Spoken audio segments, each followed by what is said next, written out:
Friends, मैं बरखा शर्मा आपका D law junction में स्वागत करती हूँ।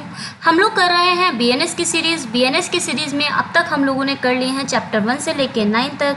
आज जिस चैप्टर की बात करेंगे वो होगा चैप्टर 10। चैप्टर 10 करते ही हमारे आधी बीएनएस कंप्लीट हो जाएगी, यानी हमने हाफ बीएनएस का सफ़र ख़त्म कर लिया होगा। ऐसा क्यों? क्योंकि बीएनएस में कितने चैप्टर हैं? 20 चैप्टर्स। और जब हम आईपीसी की बात करते थे तो आईपीसी में हुआ करते हैं 23 चैप्टर्स।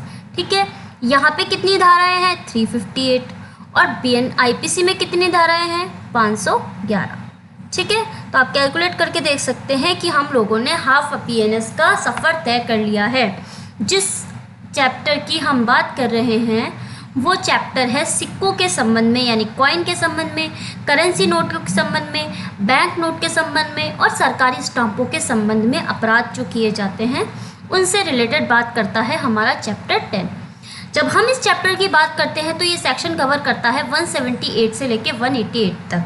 ठीक है, ये वैसा का वैसा चैप्टर है जैसा कि चैप्टर 12 है आईपीसी के अंतर्गत। जो आईपीसी का चैप्टर 12 है वो भी यही बात करता है, किससे रिलेटेड? सिक्कों और सरकारी स्टाम्पों से संबंधित बात करता है।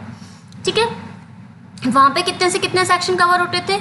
230 से लेके 263A तक कवर कर रहा था आईपीसी का। ठीक है, आईपीसी का चैप्टर कवर कर रहा था चैप्टर 12। लेकिन हम आईपीसी की बात नहीं कर रहे हैं, यहाँ पे हम बात कर रहे हैं बीएनएस की। तो चलते हैं बीएनएस के सेक्शन 178 पे। चलिए बात करते हैं क्या है सेक्शन 178। जब हम सेक्शन 178 की बात कर रहे हैं तो ये बोल रहा है कि ये रिलेटेड है सिक्कों से संबंधित, सरकारी स्टाम्पों से, करेंसी नोट और बैंक नोटों के कूटकरण से रिलेटेड। यानी किसकी बात कर रहा है? काउंटरफीट करने की बात कर रहा है। ठीक है, काउंटर फीटिंग की बात कर रहा है। कौन सा सेक्शन? सेक्शन 178। सेक्शन 178 में जो कूटकरण दे रखा है वो हमने आईपीसी में भी पढ़ा था। जब हम सेक्शन 28 देखते थे आईपीसी का तो वहाँ पे कूटकरण की बात कर रखी थी। लेकिन जब हम बीएनएस की बात करते हैं तो यहाँ पे जो सेक्शन 2 आता है, सेक्शन 2 के अंतर्गत जो 4 नंबर का क्लॉज आता है, सॉरी मेरा ये बताने का मतलब था कि जो इसमें जो टोटल धाराएं बताई गई है वो 40 धाराएं बताई गई है। जो 40 धाराओं में से 4 नंबर का क्वेश्चन है, 4 नंबर का जो पॉइंट है वो बात करता है कूटकरण की। तो ये उसी कूटकरण की बात कर रहा है। ठीक है, तो आप एक बार क्या करेंगे, बीएनएस को जब पढ़ेंगे तो कूटकरण के साथ सेक्शन जो है 2 का क्लॉज 4 उसको रीड आउट करेंगे। ठीक है, तो क्या करेगा कोई किसी सिक्के राजस्व के प्रयोजन के लिए सरकार द्वारा जारी स्टाम्प, करेंसी नोट, बैंक नोटों का कूटकरण करेगा, जानते हुए कूटकरण की प्रक्रिया के किसी भाग को करेगा तो उसे दंड दिया जाएगा, जो कि होगा आजीवन कारावास या 10 वर्ष तक का कारावास, जुर्माना या दोनों। ठीक है, यहाँ पे कुछ डेफिनेशंस दे रखी हैं जिसमें आता है एक बैंक नोट। बैंक नोट की जो डेफिनेशन है उसमें वो बोल रहा है भाई वचन पत्र या मांग धारक को धन के संदाय हेतु एक व्यवस्था होती है जो विश्व के किसी भी भाग में बैंककारी कारोबार करने वाले किसी व्यक्ति द्वारा जारी या किसी राज्य या संपूर्ण प्रभुत्व संपन्न शक्ति के प्राधिकार द्वारा जारी और प्राधिकार के अतिरिक्त प्रचलित धन के स्थान पर या उसके समतुल्य प्रयोग किए जाने हेतु आश्रित होता है। इसका मतलब हो गया बैंक नोट से रिलेटेड जैसा कि होता है वचन पत्र वगैरह। हम कहाँ पे पढ़ के आए थे? ये पढ़ के आए थे हम नेगोशिएबल इंस्ट्रूमेंट एक्ट में। ठीक है, तो यहाँ पे एक जनरल डेफिनेशन दे रखी है। उसके बाद सिक्के की परिभाषा आती है। भाई सिक्के का क्या तात्पर्य होगा? सिक्के की जो परिभाषा होगी वो होगी जो सिक्का निर्माण अधिनियम 2011, एक एक्ट आया है सिक्का निर्माण अधिनियम। कौन सा है ये? Coinage act 2011। इसका जो एक्ट है, इसका जो सेक्शन आता है 2, उसमें सिक्के की परिभाषा दे रखी है। उसके अंतर्गत कहा है कि तत्समय धन के रूप में उपयोग में लाई जा रही और इस प्रकार उपयोग में लाए जाने के लिए किसी राज्य या संपूर्ण प्रभुत्व संपन्न शक्ति के प्राधिकार द्वारा स्टाम्पित और प्रचलित धातु जो होती है वो सिक्का होती है। सिक्के की परिभाषा हमारे लिए इम्पॉर्टेंट हो जाती है क्योंकि हम पढ़ ही रहे हैं सिक्के स्टाम्पों से संबंधित चैप्टर को, तो हमको सिक्के की परिभाषा पता होनी चाहिए। फिर आता है सरकारी स्टाम्प का कूटकरण। तो जो एक अंकित मूल्य के असली स्टाम्प को किसी भिन्न अंकित मूल्य के असली स्टाम्प जैसा दिखाई देने का कूटकरण करता है, तो वो यहाँ पे सरकारी स्टाम्प का कूटकरण करता है। और जो व्यक्ति असली सिक्के को किसी भिन्न सिक्के के जैसा दिखाई देने वाला इस आशय से बनाता है कि प्रवंचना की जाए, मतलब ऐसा माना जाए कि यह संभाव्य जानते हुए करता है कि तद द्वारा प्रवंचना की जाएगी, मतलब ऐसा विश्वास किया जाएगा, वह यह सिक्के का कूटकरण का अपराध करता है। मतलब सिक्के को किसी दूसरे सिक्के की तरह बना देता है और लोग इस पर विश्वास कर रहे हैं कि ये वही सिक्का है, तो क्या करेगा, वो सिक्के का कूटकरण का अपराध करता है। सिक्का कूटकरण अपराध के कूटकरण में सिक्के के वजन को कम करना या मिश्रण परिवर्तन या दिखाई देने में परिवर्तन सम्मिलित है। ठीक है, ये सारी डेफिनेशंस थी, मैंने आपके सामने रीड आउट करके दिखा दी है, लेकिन फिर भी आप एक बार सेक्शन 178 को पढ़ेंगे तो फिर क्या करेंगे, इन सेक्शंस की जो डेफिनेशन है इनको एक बार गो थ्रू करेंगे। अब हम बात करते हैं सेक्शन 179 की, जो बोल रहा है कूट रचित या कूटकृत सिक्के सरकारी स्टाम्पों, करेंसी नोटों या बैंक नोटों का असली के रूप में उपयोग करना। यूजिंग एज जेन्युइन फॉरगेट और counterfeit coin, government stamp, currency notes और बैंक नोट्स। तो अगर ऐसा कोई करता है, जो कोई किसी कूट रचित या कूटकृत सिक्के, किसी stamp, currency note, bank note को जानते हुए कि ये विश्वास कारण करते हुए कि उसका आयात निर्यात करेगा, उसको बेचेगा, उसे परिदत्त करेगा, उसका क्रय करेगा और किसी अन्य व्यक्ति से उसको प्राप्त करेगा, उसका दुर्व्यापार करेगा और उसे असली के रूप में उपयोग करेगा, तो वो दंडित किया जाएगा आजीवन कारावास से या दोनों में से किसी भांति का कारावास, जो 10 वर्ष तक का हो सकेगा और जुर्माने से दंडित किया जाएगा। अब बात करते हैं कूट रचित या कूटकृत सिक्के, सरकारी स्टाम्पों, करेंसी नोटों या बैंक नोटों को कोई भी क्या करेगा, कब्जे में रखेगा, यानी कि उनका पोजीशन रखेगा। तो जो कोई भी कूट रचित या कूटकृत सिक्के, स्टाम्प, करेंसी नोट या बैंक नोट को यह जानते हुए या विश्वास कारण रखने का कारण रखते हुए कि वह कूटकृत है, कूट रचित है और उसे असली के रूप में उपयोग में लाने के आशय से या इस आशय से कि उसको असली के रूप में उपयोग में लाया जा सकेगा, अपने कब्जे में रखता है, तो किसी भांति के कारावास से, जो होगी 7 वर्ष तक का कारावास और जुर्माने से दंडित किया जाएगा। तो आप यहाँ पे क्या करेंगे, इसका कीवर्ड निकाल लेंगे कि भाई उसको कब्जे में रख रहा है, पोजीशन में रख रहा है, पोजीशन की बात कर रहा है यहाँ पे। और फिर सेक्शन 181 क्या बात करता है, लिखित या कूट रचना के लिए सामग्री या कूटकृत सिक्के, सरकारी स्टाम्पों, करेंसी नोटों या बैंक नोट बनाना या कब्जे में रखना। यहाँ पे क्या कर रहा है, बना रहा है, इसके अंतर्गत 181 के अंतर्गत बना के फिर उसको कब्जे में रख रहा है। तो जो कोई भी किसी सिक्के के कूटकरण या कूट रचना राजस्व के प्रयोजन के लिए सरकार के द्वारा जो स्टाम्प जारी की जाती है, या करेंसी नोट या बैंक नोट मशीनरी, जो कोई डाई वगैरह होती है जिससे कलर वगैरह चढ़ाया जाता है, कोई लिखित हो गई, कोई सामग्री हो गई जिसे प्रयोग किए जाने के प्रयोजन से या यह जानते हुए कि जिसके बारे में वह जानता है प्रयोग में लाएगा, उसको बनाएगा, उसको ढालेगा, उसको कब बनाने या ढालने की प्रक्रिया के किसी भी काम में भाग लेगा, कोई विक्रय करेगा, कोई क्रय करेगा या इस तरीके की मशीन वगैरह अपने पास में रखेगा, तो उसको दंडित किया जाएगा 10 वर्ष तक के कारावास और जुर्माने से। ठीक है, मतलब इसका क्या हुआ, जो कोई भी सिक्के, सरकारी स्टाम्प वगैरह बनती है उसके लिए कोई डाई यूज़ की जाती है, कोई लिखित यूज़ की जाती है, कोई मशीन यूज़ की जाती है, उसको क्या कर किसी पदार्थ पर से जिस पर कि सरकार द्वारा राजस्व के प्रयोजन के लिए जारी कोई स्टाम्प लगा हुआ है, किसी लेख या दस्तावेज को जिसके लिए ऐसा स्टाम्प उपयोग में लाया गया हो, उसको हटाएगा, मिटाएगा या दस्तावेज पर से उस लेख या दस्तावेज के लिए उपयोग में लाया गया स्टाम्प इसलिए हटाएगा कि ऐसा जो स्टाम्प वगैरह है वो भिन्न यानी कि किसी दूसरी चीज़ के काम में लाया जा सके, तो वो दंडित किया जा सकेगा 3 वर्ष तक के और जुर्माने से दंडित किया जाएगा।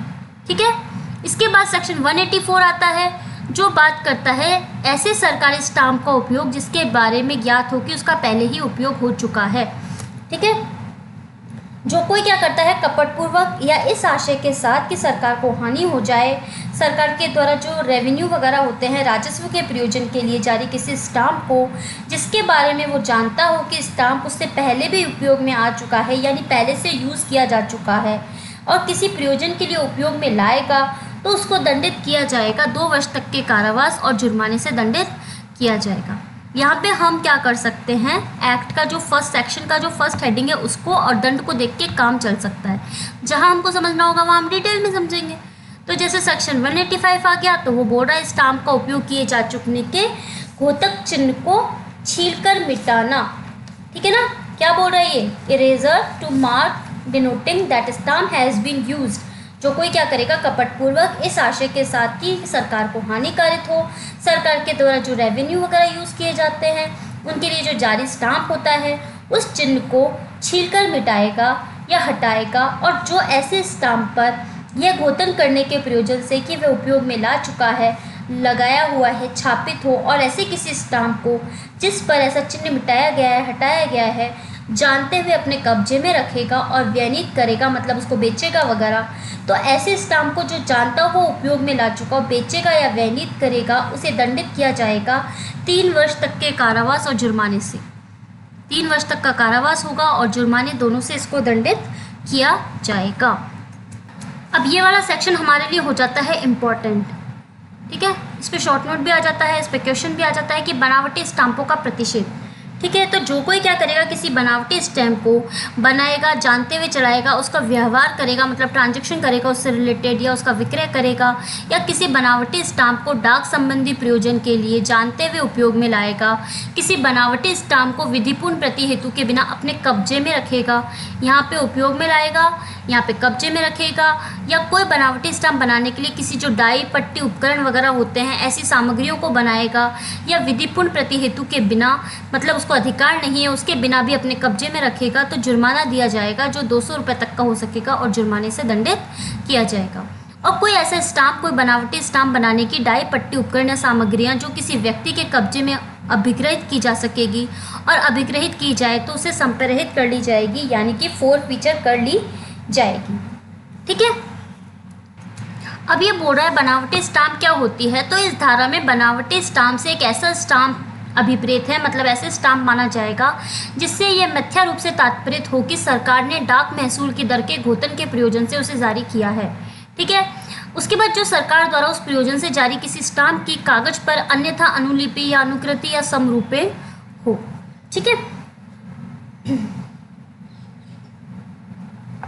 इसके बाद इस धारा में 178 से 181 तथा 183 से 185 तक में भी, जिसमें से ये दोनों धाराएं भी समाविष्ट हैं, मतलब इन धाराओं को भी शामिल किया गया है। सरकार शब्द के अंतर्गत जब भी वह डाक महसूल की दर घोतन के जारी से प्रचलित किए गए किसी स्टाम्प के संसर्ग या निर्देशन में उपयोग किया गया है, धारा 2 के खंड 12 में किसी बात के होते हुए भी वह या तो वे व्यक्ति समझे जाएंगे जो भारत के किसी भाग में या किसी विदेश में कार्यपालिका सरकार का प्रशासन चलाने के लिए विधि द्वारा प्राधिकृत है। ये सारी एक्ट की हमने लैंग्वेज देख ली। अब हम देखेंगे 212 में क्या बोल रखा है। सेक्शन जब हम 212 की बात करते हैं तो 212 में हमको किसकी बात की गई है, सरकार की डेफिनेशन दी गई है। तो ये बोल रहा है कि सरकार की डेफिनेशन वही होगी जो कि सेक्शन 2 के सब क्लोज 12 के अंतर्गत है। अभी थोड़ी देर पहले मैंने बताया था कि सेक्शन 2 के अंतर्गत डेफिनेशन दे रखी है, जिसके अंतर्गत 40 डेफिनेशन है। तो 40 डेफिनेशन में जो 12 नंबर का पॉइंट आता है वहाँ पे हमको सरकार की परिभाषा दे रखी है। और सरकार की परिभाषा में इन्होंने बोला है कि सरकार से तात्पर्य होता है सेंट्रल गवर्नमेंट और स्टेट गवर्नमेंट। ठीक है, तो ये बोल रहा है कि जब हम इसमें सरकार की बात करेंगे तो सेक्शन जो 2 का सब क्लॉज 12 है उसको कंसीडर करेंगे। ठीक है, और ये बता रहा है कि केवल इस धारा के अंतर्गत करेंगे, बल्कि 178 से लेके 181 और 183 से लेके 185 तक में भी जो सरकार शब्द का अगर यूज़ किया गया है तो वहाँ पे भी क्या किया जाएगा, इसको माना जाएगा सरकार। किसको, जो 212 यानी 212 के अंतर्गत हमको दे रखी है। आप आईपीसी में जब देखते थे तो आता था साधारण स्पष्टीकरण एक चैप्टर। ठीक है, चैप्टर 2 आता था, बात करता है साधारण स्पष्टीकरण की, 6 से लेके 52 तक आता था। वो हमको डेफिनेशन क्लोज की बात करता था।